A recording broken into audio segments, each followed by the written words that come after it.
Hi అండి. So అందరూ బాగున్నారు అనుకుంటున్నాను. సో మనకి మ్యాథ్స్కి సంబంధించిన వీడియో చూసుంటారు ఏమేమి చేంజెస్ జరిగినాయో. సో తర్వాత ఫిజిక్స్కి సంబంధించింది కూడా చేశాను. చాలామంది ఏమంటున్నారంటే మ్యాథ్స్లో లాగా మిగతా సబ్జెక్ట్స్లో కూడా ఏమన్నా చేంజెస్ వచ్చినాయా? మిగతా సబ్జెక్ట్స్లో మ్యాక్సిమం రాలేదండి. ఎందుకంటే మ్యాథ్స్లో స్పెషల్గా కొన్ని చాప్టర్స్ని డిలీట్ చేసేసారు. ఇంతకుముందు మనకి మిగతా సబ్జెక్ట్స్లో ఎక్కడా కూడా కొన్ని లెసన్స్ని తీయలేదు. ఆ లెసన్ ఉంచి దానిలో ఉన్న టాపిక్స్ తీయేశారు. ఇప్పుడు మనకి మ్యాథ్స్కి ఆ తీసేసిన టాపిక్స్ ఏదైతే చాప్టర్స్ ఉన్నాయో అవి మళ్ళీ ఇంక్లూడ్ చేసి వాటిలో కొద్దిగా కనీసం ఇంట్రడక్షన్ నేర్పించండి అని చెప్పేసి మనకి దీనిలో అప్డేట్ ఇవ్వడం జరిగింది. సో మిగతా సబ్జెక్టుల వారికి పెద్ద చేంజెస్ అయితే ఏమి లేవు నాకు తెలిసి. ఒకసారి మీరు ఆ పీడిఎఫ్ ఫైల్ చూడండి. సాక్షి ఎడ్యుకేషన్లో కానీ schools360.comలో కానీ మీకు ఉంటుంది. అయినా ఒకసారి మళ్ళీ నేను సబ్జెక్ట్ వారీగా చేద్దామని ట్రై చేస్తున్నాను, కొద్దిగా కుదరట్లేదు. బయాలజీ చేస్తాను రేపు. టెక్స్ట్ బుక్ ఎదురుపెట్టి టెక్స్ట్ బుక్లో చూపిస్తాం మీకు. బయాలజీలో లెసన్ వారీగా ఇంకోసారి మళ్ళీ చేద్దాం అనిపించింది అనమాట. అట్లానే మ్యాథ్స్ కొద్ది లైవ్ కూడా చేద్దాం అనుకున్నాం, ఈరోజు కుదరలేదు నాకు. సో కంపల్సరీ విత్ ఇన్ 2 డేస్లో we are going to connect live. So ఇది ఒక టాపిక్, మ్యాథమెటిక్స్లో ఒక టాపిక్స్ డిస్కస్ చేద్దాం అనిపించింది. సో నన్ను కొంతమంది స్టాటిస్టిక్స్లో mean step deviation method explain చేయని అడిగారు. సో మీకు ఏ ప్రాబ్లం కావాలన్నా జస్ట్ మెసేజ్ మీ, ఎక్సర్సైజ్ కానీ చాప్టర్ పేరు, పేజ్ నెంబరు, ఆ క్వశ్చన్ నెంబర్ని మీరు నాకు చెప్పండి, నేను మీకు ఎక్స్ప్లెయిన్ చేస్తాను. సో మీరు ఎప్పుడు పెడితే వెంటనే ఆ వీడియో చేయడానికి ట్రై చేస్తాను అనమాట. సరే, మనం మీన్ చూద్దాం. ఇప్పుడు ఇక్కడ ఉన్న data grouped data, ungrouped data కాదు. గ్రూప్డ్ డేటా అంటే ఎప్పుడైతే మన డేటా క్లాసెస్లో ఫ్రీక్వెన్సీలో ఉంటుందో such type of data is called as grouped data. Ungrouped డేటాలో మనకి డైరెక్ట్గా వాల్యూస్ వచ్చేస్తాయి, అంటే అబ్జర్వేషన్స్ మనకి డైరెక్ట్గా ఉంటాయి. సో దాని అన్గ్రూప్డ్ డేటా అంటారు. ఇక్కడ ఏంటి, ఆ రేంజెస్ ఉంటాయి, గ్రూప్స్ అనమాట. ఆ గ్రూప్లో ఉన్న అబ్జర్వేషన్స్ ఎన్ని, సో 38, 41 రేంజ్లో ఉన్న అబ్జర్వేషన్స్ ఎన్ని, ఇట్లా పర్టికులర్ వాల్యూ తెలియదు కానీ ఆ అబ్జర్వేషన్ ఒక రేంజెస్ తెలుస్తాయి. మరి ఇలా ఉన్నప్పుడు మనము మీన్ ఎలా కట్టాలి? మనకి మీన్ యాక్చువల్లీ 3 మెథడ్స్ ఉంటాయి: direct method, assumed mean method, step deviation method. ఇప్పుడు నేను స్టెప్ డీవియేషన్ మెథడ్లో చెప్పబోతున్నాను. ఏ మెథడ్లో అయినా సరే మనం క్లాస్ మార్క్స్ కట్టాలి. క్లాసెస్ ఫ్రీక్వెన్సీ మనకి ఇచ్చిన తర్వాత క్లాస్ మార్క్స్ కట్టాలి. ఎక్స్ఐ క్లాస్ మార్క్ అంటే అసలు అర్థం ఏంటి, ఎందుకు కట్టాలి? ఫస్ట్ ఇది ఒక డౌట్ వస్తుంది. ఏం లేదండి, ఇప్పుడు 35 to 38 రేంజ్లో ఒక అబ్జర్వేషన్ ఉంది అంటే మన డేటాలో ఉన్న ఒక అబ్జర్వేషన్ యొక్క వాల్యూ ఈ రేంజ్లో ఉంది. లేదు 38 నుంచి 41 రేంజ్లో 3 అబ్జర్వేషన్స్ ఉన్నాయి అంటే మనం ఏదైతే డేటా కలెక్ట్ చేస్తామో మనం తీసుకున్న వాల్యూస్ని అబ్జర్వేషన్స్ అంటారు. సో ఇక్కడ మనకి 3 వాల్యూస్, మన అబ్జర్వేషన్స్ 3 అబ్జర్వేషన్స్ ఈ రేంజ్లో ఉన్నాయి. ఇంతకీ ఆ 3 అబ్జర్వేషన్స్ యొక్క ఎగ్జాక్ట్ వాల్యూ మనకు తెలియదు. అది 38 అవుతుందా, 39 అవుతుందా, 40 అవుతుందా, 40 దాకే. 41 నెక్స్ట్ గ్రూప్లోకి వస్తుంది, ఎక్స్క్లూజివ్ క్లాసెస్ కదా. మరి ఆ మూడిట్లో ఎగ్జాక్ట్గా ఏదో మనం చెప్పలేము. మరి ఎట్లా? ఎందుకంటే మనకి రియల్ వాల్యూ లేదు, ఇది జస్ట్ ఒక ఇమాజినరీ డేటా మాత్రమే, కానీ ఆ రేంజ్లో మాత్రం ఉందని తెలుసు. మరి ఆ 3 ఈక్వల్గా ఉంటాయా? ఆ 3 అబ్జర్వేషన్స్ 38 అయినా, 13 అయినా, 40యా? ఇక్కడ ఉన్న 1 అబ్జర్వేషన్ 35, 36, 37 ఏంటో మనకి ఎగ్జాక్ట్గా తెలియదు. కాబట్టి ఏం చేస్తున్నామంటే ఆ క్లాస్లో మిడిల్ వన్ అనమాట, అంటే సెంటర్ వాల్యూని మనము అప్రాక్సిమేట్గా ఆ అబ్జర్వేషన్ యొక్క రియల్ వాల్యూగా ట్రీట్ చేయబోతున్నాం. ఆ మిడిల్ వాల్యూనే మనం క్లాస్ మార్క్ అంటారు. So how to find out the class mark of a class? Every class has 2 limits, lower limit, upper limit. Find out the average of 2 అంటే లోయర్ limit plus upper limit by 2, అప్పుడు center వస్తుంది. ఆ center వాల్యూనే మనం approximate value of those observations which are lying in that particular class. ఇప్పుడు 35 plus 38 add చేద్దాం.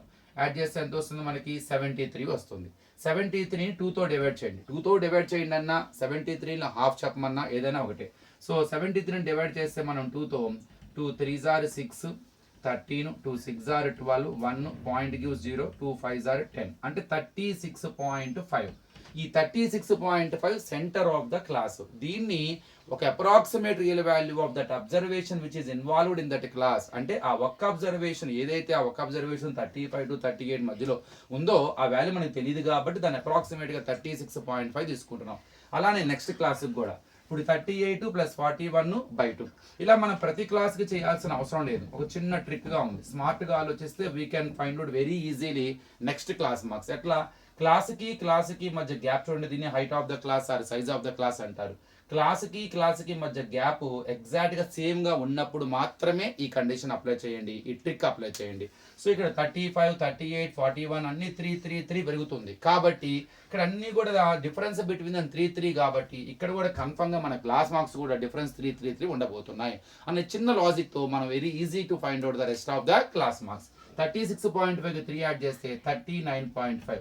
మీరు రఫ్లో మీరు యాడ్ చేసి 2తో డివైడ్ చేసినా మీకు అదే వస్తుంది, మీకు 79/2 వస్తుంది. అంటే కంపల్సరీగా 39 79లో సగం సో 39.5 వెరీ క్లియర్. సో ఈ 3 అబ్జర్వేషన్స్ యొక్క రేంజ్ అంటే ఈ రేంజ్ లో 3 అబ్జర్వేషన్స్ ఉన్నాయి అంటే ఆ 3 అబ్జర్వేషన్స్ యొక్క వాల్యూ 38 నుంచి 40 దాకా ఏదైనా కావచ్చు, మనకి ఎగ్జాక్ట్ గా తెలియదు కాబట్టి సో మనం దాని అప్రాక్సిమేట్ గా 39.5 which is centre of that class in the name of class mark. అది xi యొక్క మీనింగ్. ఇప్పుడు 41 కి ఇప్పుడు 3 యాడ్ చేసుకుంటే వెళ్తామే 42.5, 45.5, 48.5, 51.5 అండ్ 54.5. దీని తర్వాత అజ్యూమ్డ్ మీన్ మెథడ్లో మనకి డిఐ ఉంటుంది, అంటే డిఐతో చేస్తాం. అది ఫస్ట్ ఎక్స్ఐతో చేసేవాళ్ళం డైరెక్ట్ మెథడ్లో. సింప్లిఫికేషన్ క్యాలిక్యులేషన్ పార్ట్ హెవీగా ఉంటుందని చెప్పేసి అజ్యూమ్డ్ మీన్ మెథడ్ చేశారు. In the place of xi we got DI. కానీ డిఐ వాల్యూస్ కూడా ఇంకా పెద్దగానే ఉన్నాయి, వాటిని ఇంకా తగ్గించాలన్న ఆలోచనతో యూఐ చేశారు. ఇప్పుడు మీరు డిఐ కట్టాలంటే అంటే డిఐ కట్టినా వస్తుంది, కట్టకుండా కూడా డిఐ కట్టచ్చు డైరెక్ట్గా. అసలు డిఐకి ఫార్ములా ఏంటి? ఎక్స్ఐ మైనస్ ఏ. ఏ అంటే క్లాస్ మార్కులో ఏదో ఒక దాన్ని ఏ అనుకొని ప్రతి క్లాస్ మార్కులో నుంచి ఆ ఏని సబ్ట్రాక్షన్ చేస్తే వచ్చేది డిఐ. తర్వాత అవి కూడా పెద్ద హయ్యర్ వాల్యూస్ గానే ఉన్నాయి, అవి ఇంకా తగ్గించాలని ఆలోచనతో ఏం చేస్తారు, ఆ వచ్చిన వాల్యూస్ ని ఒక హైయెస్ట్ కామన్ ఫ్యాక్టర్ హెచ్తో డివైడ్ చేస్తారు. అప్పుడు అది వచ్చేది ఏమవుతుంది? యుఐ. ఇప్పుడు మీరు డిఐ కట్టి యుఐ కడతామన్నది లేదా డైరెక్ట్ గా కూడా మీరు యుఐ కడతామన్నది మీ ఇష్టం. సో నేను ఇక్కడ డిఐ కట్టకుండానే యుఐ కట్టబోతున్నాను. కానీ గుర్తుపెట్టుకోవాలండి, ఈ క్లాస్కి మధ్య డిఫరెన్స్ కనుక సేమ్గా ఉన్నప్పుడు మాత్రమే మీరు డైరెక్ట్గా యుఐ కట్టండి. సో ఎప్పుడైతే when the classes are having same difference, so మధ్య డిఫరెన్స్ సేమ్ ఉండాలి, ఆ సేమ్గా ఉన్నప్పుడు మాత్రమే డైరెక్ట్గా మీరు యుఐ కట్టండి. లేకపోతే కంపల్సరీ ముందు డిఐ కట్టాల్సిందే. ఆ వాటిని అబ్జర్వ్ చేసి డిఐలో హైయెస్ట్ కామన్ ఫ్యాక్టర్ ఏది ఉందో అబ్జర్వ్ చేసి అప్పుడు హెచ్తో డివైడ్ చేస్తామన్నమాట. ఇక్కడ మనకి no problem. So whatever difference is that is constant. So నేను డైరెక్ట్గా డీవియేషన్ యుఐ కట్టబోతున్నాను. యుఐకి formula actually DI by H. యుఐకి ఫార్ములా డిఐ బై హెచ్, అంటే డిఐ వచ్చిన తర్వాత హెచ్తో డివైడ్ చేస్తాం. ఇక్కడ నేను డిఐ కనుక్కోవట్లేదు కాబట్టి డైరెక్ట్గా నేను డిఐ కూడా కనుక్కుంటూ హెచ్తో డివైడ్ చేస్తూ ఒకేసారి చేయబోతున్నా. XI minus A by H ఇది ఫార్ములా. అంటే మీరు డిఐ యూజ్ చేస్తే డైరెక్ట్గా డిఐ బై హెచ్ అని రాస్తారు. నేను డిఐ వాడతలేదు, డైరెక్ట్ ఏ కట్టేస్తున్నాను. మనకి చాలా ట్రిక్ ఉంది. ఇప్పుడు ఏం చేయాలి కనుక్కోవాలంటే ముందు ఏ కావాలి. ఏ ఎక్కడ తీసుకోవాలి? క్లాస్ మార్కులో మీకు ఇష్టం వచ్చిన చోట ఏ తీసుకోవచ్చు. మీరు ఎక్కడ తీసుకున్నా సరే మీకు ఆన్సర్ సేమే వస్తుంది. Any class mark can be taken as the A. కానీ ఎక్కువ టీచర్స్ ఏం చేస్తుంటారంటే మధ్యలో ఉన్న క్లాస్ మార్క్ తీసుకోండి ఏ అంటారు. ఎందుకు చెప్తారంటే మధ్యలో తీసుకోవడం మూలంగా పైన యుఐ వాల్యూస్ కొన్ని నెగిటివ్లోను కొన్ని ప్లస్లో రావటం, వాటిని సమ్ చేసే క్రమంలో వాటిని సబ్ట్రాక్షన్ చేయడం మూలంగా మనకి సిగ్మా ఎఫ్ఐ యుఐ కొద్దిగా తక్కువ లీస్ట్ వాల్యూ రావటం, అలా రావటం మూలంగా రేపు లాస్ట్ ఫార్ములాలో సబ్స్టిట్యూట్ చేసేది క్యాలిక్యులేషన్ చేసేటప్పుడు మనకి వర్క్ ఈజీ అవుతుంది అనమాట. అంతే తప్ప so to get the easiest in the calculation part, so to get the convenient in the simplification, so we got idea to take middle class mark as the A. అంతే తప్ప ఏ class mark అయినా సరే మీరు ఏగా తీసుకోవచ్చు. So నేను చెప్పిన reason ప్రకారం నేను ఇక్కడ దీన్ని ఏ అనుకుంటున్నాను. ఇప్పుడు ఒక్కొక్క ఏ వాల్యూ ఎలా వస్తుంది? Xi minus A by H, అంటే ప్రతి దాంట్లో నుంచి ఏని సబ్ట్రాక్షన్ చేసి హెచ్తో. హెచ్ అంటే ఇక్కడ కోయిన్సిడెంట్ గా ఈ హైట్ ఏదైతే ఉందో ఈ డిఫరెన్స్ ఎంత ఉందో దానికి ఈక్వల్ అవుతుంది, నో డౌట్. అది కూడా చెప్పాను. ఎప్పుడైతే క్లాస్కి మధ్య డిఫరెన్స్ ఉన్నప్పుడు మాత్రమే. సో డైరెక్ట్గా అయితే ముందు ట్రిక్ చెప్తాను, మీరు సబ్స్టిట్యూట్ చేస్తే మీకు డైరెక్ట్గా ఏ వద్ద 0 వస్తుంది. దానికి పైన నెగిటివ్ న్యాచురల్ నెంబర్స్ వస్తాయి, నెగిటివ్ ఇంటిజర్స్ -1, -2, -3. కింద పాజిటివ్ ఇంటిజర్స్ వస్తాయి. సో +1, +2, +3 వస్తాయి అనమాట. ఇది సింపుల్ అన్నమాట. సో మీరు సబ్స్టిట్యూట్ చేసినా ఇవే వస్తాయి. కానీ ఈ ట్రిక్స్ మెథడ్ అన్ని సో ఇదంతా ఈ ట్రిక్ మీరు ఫాలో అవ్వాలంటే, అంటే సబ్స్టిట్యూట్ చేయకుండానే ఈ ఆన్సర్లు వస్తాయని మీరు ఊహించాలంటే క్లాస్కి మధ్య డిఫరెన్స్ సేమ్గా ఉండాలి. ఇది ఎన్నిసార్లు చెప్తాను గుర్తుపెట్టుకోండి. సో నేను చెప్పేసాను కదా ప్రతిదానికి డేటా పెట్టుకోకూడదు. మీరు ముందు అబ్జర్వ్ చేసుకోవాలి. Make sure that whether they are having same difference or not. If they are having same difference between any classes, అప్పుడప్పుడు అది తేడా కూడా ఇస్తాడు కావాలని. అలా ఇచ్చినప్పుడు మాత్రం మనం సబ్స్టిట్యూట్ చేసుకోవాలి. ముందు డిఐ కనుక్కోవాల్సింది, తర్వాత మనం ఎక్స్ఐ డిఐని హెచ్తో డివైడ్ చేసి highest common factor find out చేసి ఏ కడతాం. కానీ ఎప్పుడైతే క్లాస్కి మధ్య డిఫరెన్స్ ఏముంటుందో మీరు డైరెక్ట్గా ఈ ట్రిక్ వాడచ్చు. ఎక్కడైతే ఏ తీసుకుంటారో అక్కడే 0 వస్తుంది. మీరు ఇదేమనుకున్నారు ఇక్కడ 0 వస్తుంది. పైన నెగిటివ్ ఇంటిజర్స్ -1, -2, -3, -4. కిందకు ఒకసారి పాజిటివ్ ఇంటిజర్స్ 1, 2, 3 అనమాట. సింపుల్ అనమాట. నేను సబ్స్టిట్యూట్ చేసి చూపిస్తాను. ఇది దీనికి ఇవే కడదాం అనుకుంటున్నాను. ఇప్పుడు దీని ఎక్స్ఐ ఎంత 39.5 మైనస్ మనం ఏ అనుకుంటే ఎంత 45.5 బై హెచ్ ఎంత ఇక్కడ 3. మీరు కనుక సబ్స్టిట్యూట్ చేస్తే ఇక్కడ 45 39.4 6 వస్తుంది. Bigger value -6/3. సో 3 2 -2 వచ్చిందా లేదా? సో మీరు కనుక ఎగ్జాక్ట్ గా సబ్స్టిట్యూట్ చేస్తే మీకు ఇవే వాల్యూ వస్తాయి. Not only for this table, ఇక ఏ టేబుల్ కైనా మీరు ఎక్స్ఐలో ఎక్కడైతే ఏ అనుకుంటారో అక్కడ ఏ వాల్యూ 0. దానికి above previous UA values negative integers, the next UA values positive integers. తర్వాత మనం ఎఫ్ఐని ఇంటూ యుఐని మల్టిప్లై చేస్తాం. సో ఫస్ట్ డైరెక్ట్ మెథడ్లో ఎఫ్ఐని ఎక్సైన్ చేసే వాళ్ళం, హెవీగా ఉందని చెప్పేసి డిఐ కనిపెట్టారు. తర్వాత ఎఫ్ఐని డిఐని మల్టిప్లై చేసాం, డిఐ వాల్యూస్ కూడా ఇంకా ఎక్కువ ఉన్నాయి అని చెప్పేసి ఇంతకన్నా తగ్గేది లేదండి, డిఐ వాల్యూ చాలా లీస్ట్ అయిపోయినాయి. నా very easy to multiply FI and UI. So ఎందుకంటే ఎక్స్ఐ వాల్యూస్ ఇలా పాయింట్లో ఉన్నప్పుడు, ఫ్రీక్వెన్సీ హెవీగా ఉన్నప్పుడు మల్టిప్లికేషన్ చాలా ఎక్కువ టైం తీసుకుంటుంది, కొద్దిగా విసుగు కూడా వస్తుంది.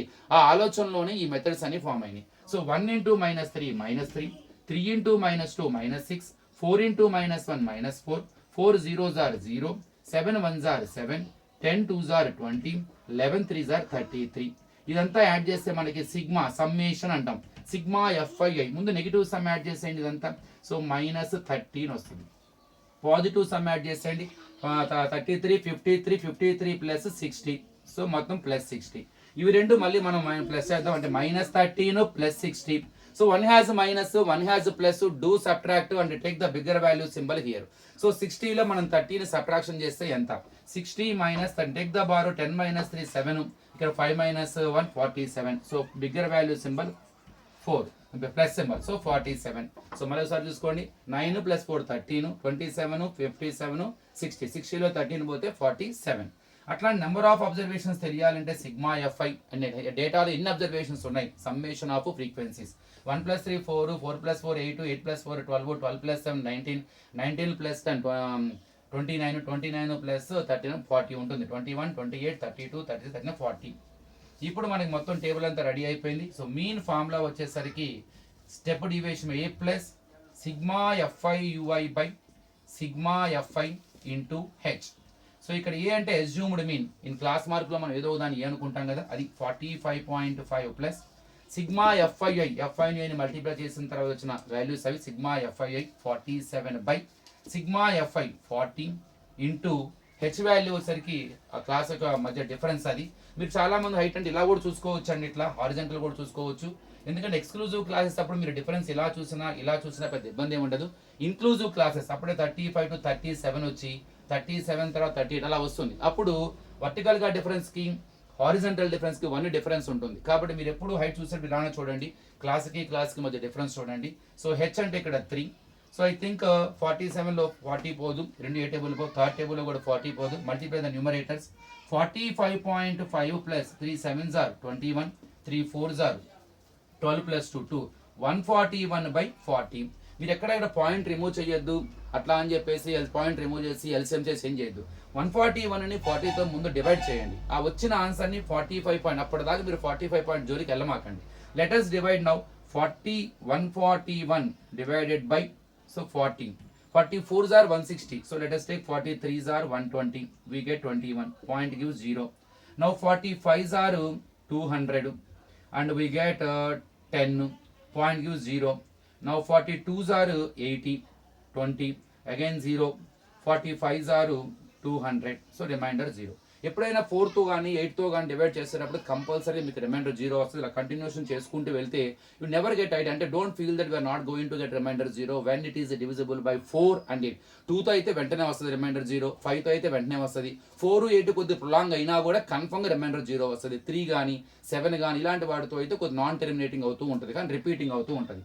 So final what is answer? I got 45.5 plus 3.525. Now add it. So 45.5కి 3.525 యాడ్ చేస్తే 5, 2, 10, 9. So 49.025. So it is the mean. It is the way to find out the mean in the step deviation method. So classes ఇస్తారు, frequency ఇస్తారు, ముందు మీరు దానికి class marks కట్టుకోవాలి, approximate value of the observations. డైరెక్ట్గా DI కట్టకుండా UI కట్టేటప్పుడు you can take any XI as A and its UA values always 0. దాని పైన ఉన్న యూఏ వాల్యూస్ -1, -2, -3 ఏ టేబుల్కి అయినా సరే దాని కింద 1, 2, 3. కానీ make sure that classes are having same difference or not. Multiply FII and find the summation and substitute the values and simplify. So next వీడియోలో ముందు ఎఫ్ఏ1 సిలబస్ డిస్కస్ చేద్దాము. I will try to keep the more videos chapter వైజ్గా మనకి important examination point of view ఉన్న problems చెప్తూ ఉంటాను. Thank you.